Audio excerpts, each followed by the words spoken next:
आज दास बाबू को मिलला गिफ्ट। आज सकाळु सकाळु उठिकी झरका खोली देखे तो आकाश रे कलाहांडिया मेघ ढांकी रही। एमिति तो घरर चारिपटे पानी सुखिबारे नाराज और ये वर्षा भी बंद हबार ना नौनी। तापरे मु किचन रूम को पळे आसीथिली देखे तो माँ ठाकुर पूजा आरंभ करछंती। मु आसिकी पोहा बनै देथिली और राति रे पड़िथिबा ड्राई फ्रूट्स आ ऑरेंज जूस एथिरे ऐड करथिली। राति रे टिके क्षीर बळी जाइतिला तो भाबिली ता धरे अल्प किछि ओट्स बनै देबी।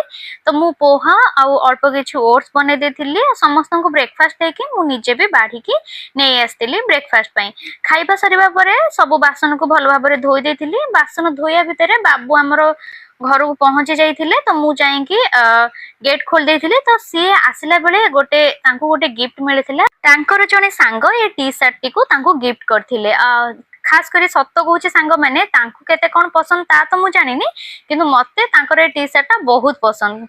तापरे आसी देखे तो एते जोर वर्षा रे भी हमरो मिक्की आसी जेथिला खाइबा पई। सी काहे के काहाकू अनेइबो, ता निज खाइया रे व्यस्त।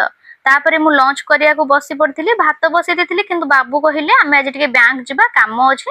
तो सेठू आसी कि आमे विवो केयर जाइथिलु। विवो केयर रे बाबूंकर काम सरिला परे आमे डायरेक्ट बैंक पळेइथिलु। तो बैंक रे सेठी एते भिड़ थिला जे आमे काम सरू सरू पूरा 2टा 2:30 हे जाइथिला।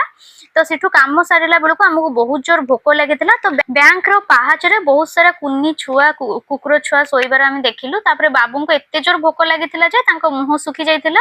तो आमे डायरेक्ट घर को पळे आस्तिलु। तो सेठी आमे लंच करि सारी बाबू चॉकलेट नै आस्तिले तो समस्त मिसी की खाइथिलु।